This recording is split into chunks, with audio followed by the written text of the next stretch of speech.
What's up, everybody? Welcome to Wayne's World. This is episode number 2. I'm Wayne from Pale Rider Training, and today's date is March 2nd, 2021. So I wasn't planning on doing my second video about firearm safety, but we had a local, recent, extremely unfortunate event that could have been easily avoided with proper firearms handling and proper gun safety education. So some people out there might think that this is a mundane topic, but if you own, use, shoot, transport, carry guns for any reason, firearm safety should be something that you are very versed in. Also, on that same note, if you're a gun owner and you have other people in and around your home, kids, spouses, friends, family members, if they at any point in time have possible access to that firearm, they should also be well trained in firearm safety. We can't stress this enough in the firearms world. Firearm accidents make all of us look bad. So you as a gun owner need to do your part to educate those people that are in your life that have access to firearms. Now, the recent event that I'm talking about, a young male who is a family member to a close family member or something along those lines. And a young man lost his life because of improper firearms handling. And I don't know the full details of the story. I only know what I've heard through people who are close to the family. And my heart goes out to all of you. This is a terrible circumstance, and I know the family involved. And if there's anything that we can do to help, please feel free to get a hold of us. But I know the family's in mourning, so I don't want to put anybody specifically on the spot. But if you live in the central Michigan area, you've probably heard about the incident that took place. And like I said, 2 young males screwing around with firearms, and one of them ends up taking the other one's life. And it was found out to be an unintentional act, but there was, according to what I read anyways, there was some obvious negligence involved in the situation. And so we're going to talk about firearm safety. And I highly advise that if you have kids in your house, if you have family members in your house, have them sit down and watch this video with you. And if they are young people who are new to firearms, question them on this stuff, quiz them on this stuff. I'm going to talk about the firearm safety rules, write them down, post them on the fridge, hang them on the bathroom mirror, put them somewhere where the people in your life that have access to guns can regularly see these firearm safety rules and they can get comfortable with them. So, rule number 1, treat every firearm as if it were loaded. That's probably one of the reasons why a vast majority of firearm accidents occur.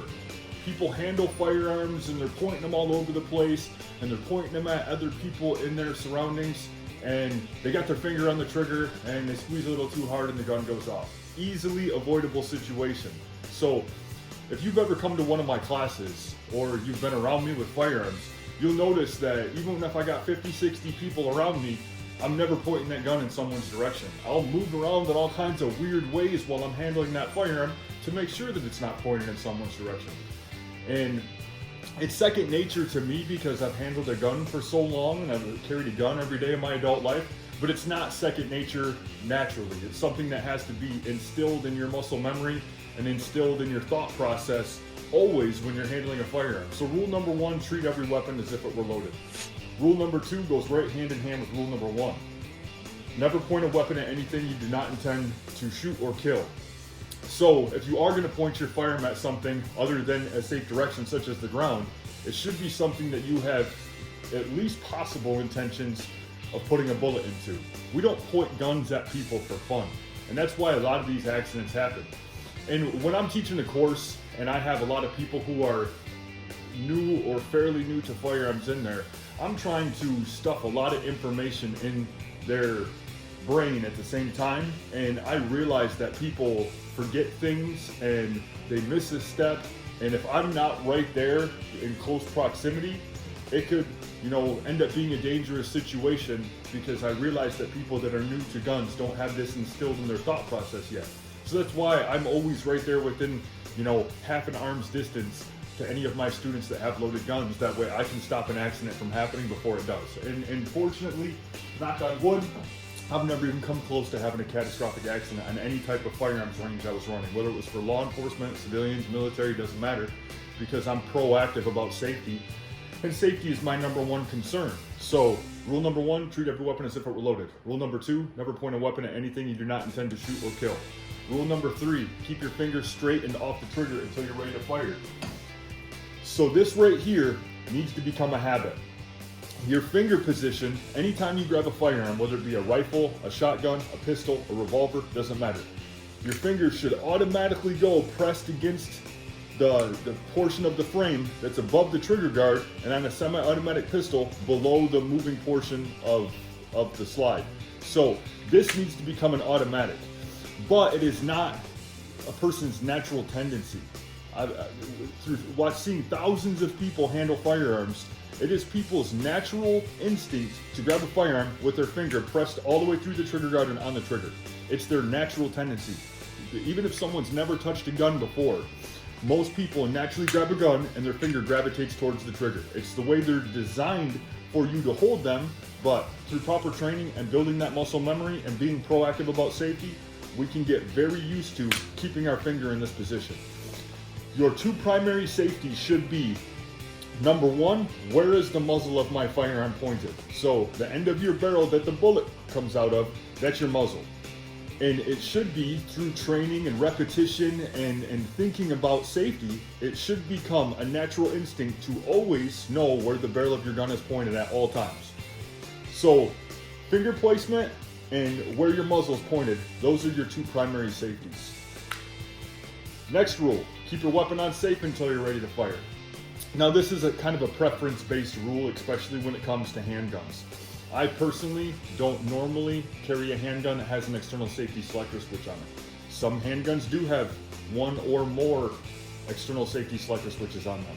If that's your preference, awesome. It's a safety mechanism that's in place, but never trust a safety mechanism. Just because the gun's on safe doesn't mean it won't malfunction and fire. I have seen safeties malfunction in the past.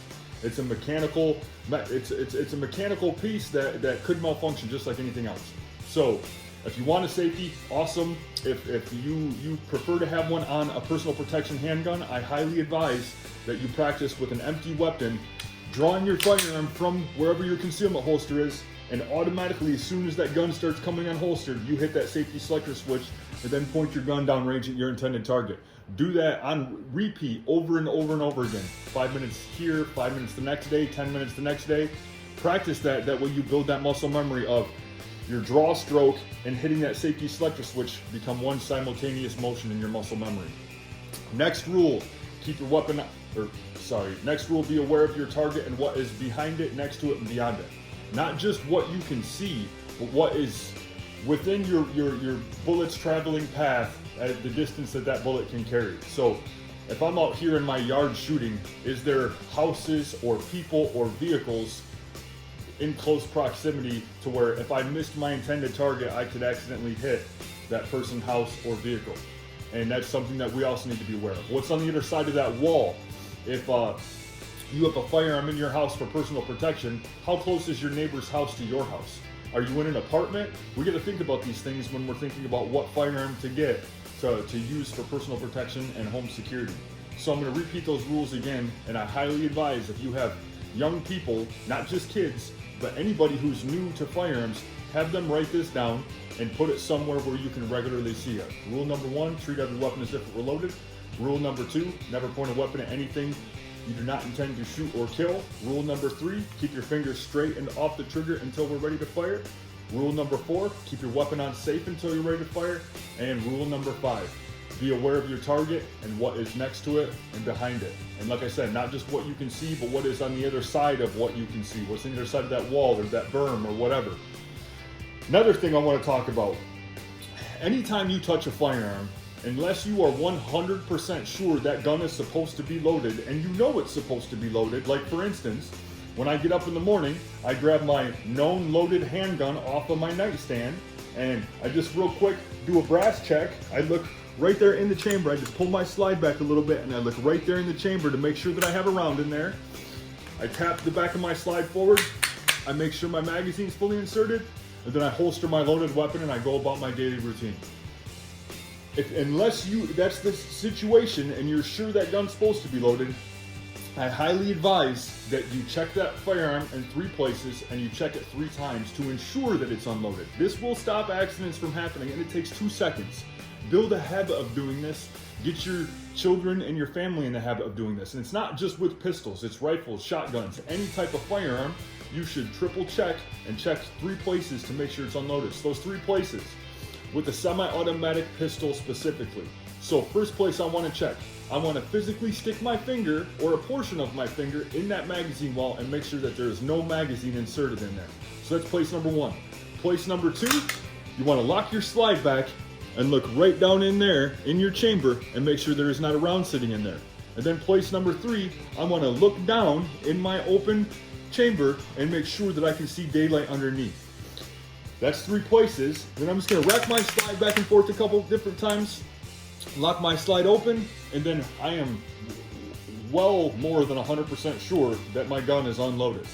Get in the habit of doing that. It will stop accidents from happening. I've seen so many people have accidents, not with my own 2 eyes, but on video, newspaper clippings, whatever, but have accidents with what were thought to be unloaded firearms.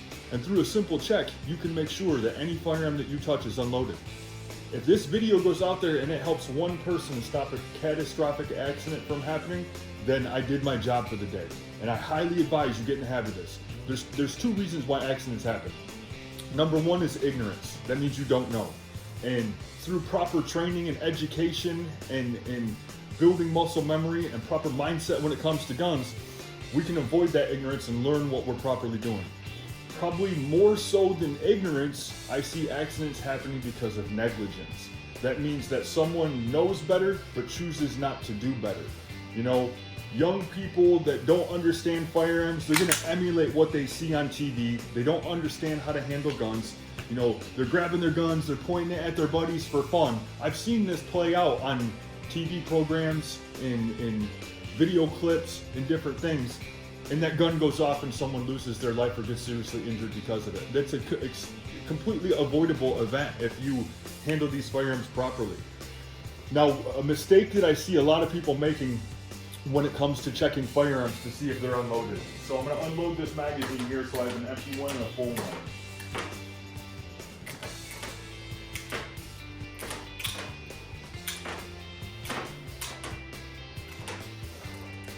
So this is an empty magazine.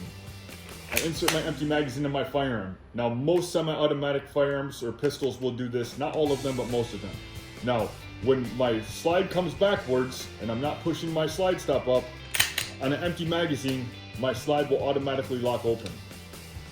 But what I see a lot of people doing, and I've seen a so-called instructor, and I say that with quotation marks because it doesn't take, you know, anybody can call themselves a firearms instructor. Doesn't mean they have knowledge and experience. Notice this is a full magazine. I insert that full magazine to my firearm. I've seen real life videos of people doing this, where they're holding their weapon, pointing it at the ground, and they look down and make sure the chamber's empty. It looks like a completely empty gun from where I'm holding this weapon at. They let it go. Now what just happened? I just loaded a round into my firearm and don't even realize it. The one video clip that's out there, it's of this guy standing in front of a classroom, and he does exactly that.